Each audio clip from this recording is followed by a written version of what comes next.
Halo, selamat datang di channelku Ajeng Septin. Aku baca DM ada banyak banget teman-teman yang nanya tentang berapa sih nilai rata-rata rapot supaya dapat diterima di PTN yang dipilih. Terus ada lagi yang bingung mau milih PTN, misal di jurusan A ya, tapi takut ketinggian. Terus mau milih yang pesaingnya rendah, tapi nggak minat gitu. Lah, terus gimana dong? Nah, solusinya salah satunya itu dengan menganalisis nilai rapot yang kamu punya. Kenapa salah satu? Ya, karena nilai rapot itu memang bukan satu-satunya kriteria penilaian dalam SNMPTN.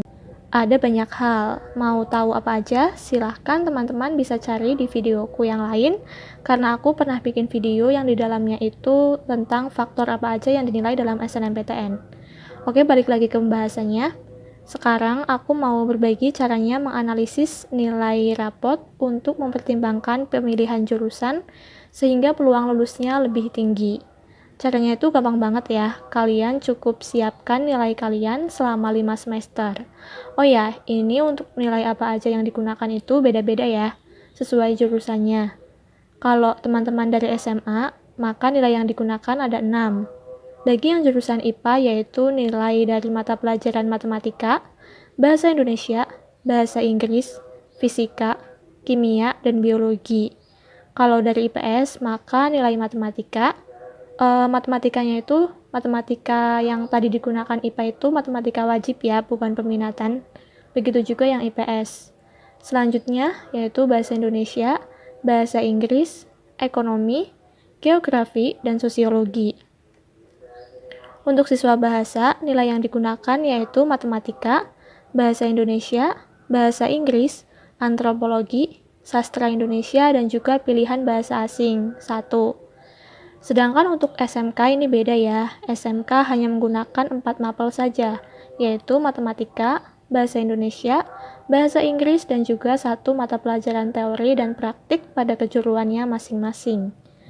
Oke, setelah menyiapkan nilai rapot, maka aku saranin nilainya itu dibikin tabel seperti ini ya. Dipisah dulu antara yang pengetahuan dan keterampilan. Nah, lalu kalian hitung nilai rata-rata setiap mapel dan juga nilai rata-rata setiap semesternya, supaya tahu setiap semesternya naik atau turun rata-ratanya.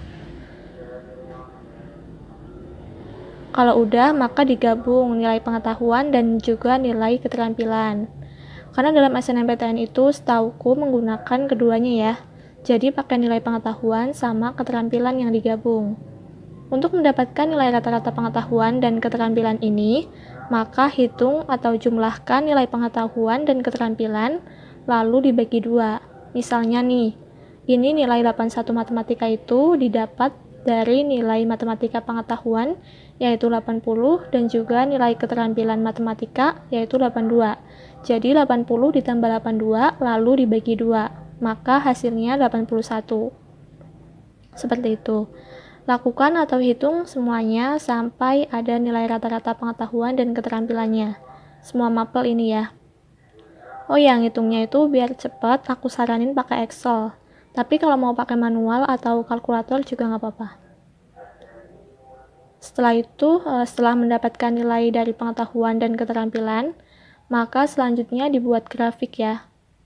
Tujuannya itu untuk memperjelas apakah nilainya turun atau naik. Kalau dibuat grafik seperti ini kan jadi semakin kelihatan jelas. Oke, supaya setiap mapel dan semester grafiknya jelas, kita identifikasikan satu-satu aja ya. Yang pertama ada nilai matematika. Dapat dilihat di sini ya, teman-teman. Nilai matematikanya itu lumayan stabil, naik, meskipun tidak semuanya, tetapi cenderung naik. Yang kedua yaitu ada nilai bahasa Indonesia. Wah, untuk nilai bahasa Indonesia di sini sudah naik turun ya. Coba kita lihat yang bahasa Inggris.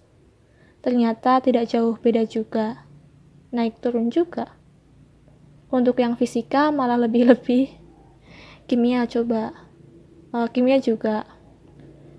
Aduh, sayang sekali ini biologi mengalami penurunan yang sangat banyak ya. Jadi bisa kita lihat tadi ya, kalau dilihat dari grafik, nilainya rata-rata itu naik turun. Kita analisis sekarang. Bandingkan ya dari ke-6 mata pelajaran ini, nilai yang paling stabil atau naik yaitu matematika ya. Meskipun matematikanya juga nggak naik terus, tapi matematika lebih mending lah daripada yang lain. Jadi dari data tersebut menunjukkan bahwa kekuatannya itu ada di nilai matematika. Maka dari itu, kalau yang punya nilai ini masih bingung mau ngambil jurusan apa, jurusan yang berbau atau berkaitan dengan matematika atau angka itu bisa dipertimbangkan. Seperti misalnya pendidikan matematika, terus statistika kayak gitu. Oh ya, aku tekankan sekali lagi ya bahwa nilai rapot itu bukan satu-satunya penentu dalam SNMPTN. Maka sebaiknya dilampiri prestasi pendukung, supaya nilainya juga nambah. Tapi kalau nggak punya ya nggak usah gitu. Buat yang punya aja, jangan lupa dilampirin gitu. Oh ya, buat yang masih bingung gimana cara ngisi data di pendaftaran SNMPTN, aku ada video tutorial mengisinya. Barangkali video itu bisa mengurangi kebingungan teman-teman. Jadi silahkan dicari di videoku yang lain. Di situ ada tutorial buat ngisi pendaftaran SNMPTN. Oke, jadi kesimpulan analisis rapot kali ini, yaitu untuk nilai rata-rata rapotnya naik ya, tetapi nilai rata-rata setiap mata pelajarannya tidak stabil. Dan untuk rata-rata nilai mata pelajaran yang paling menunjukkan progres atau stabil dan grafiknya naik, yaitu nilai matematika. Jadi, jika masih bingung mau ambil jurusan apa, maka jurusan-jurusan yang berkaitan dengan hitung-menghitung atau matematika bisa dipertimbangkan. Tetapi tidak harus ya. Tetapi untuk keputusan akhir itu ada di tangan teman-teman. Jadi teman-teman yang memutuskan. Nah, itu tadi cara menganalisis nilai rapot. Selamat mencoba ya. Oh ya, kalau ada salah-salah kata atau ada kata-kata yang kurang mengenakan di hati, mohon dimaafkan ya.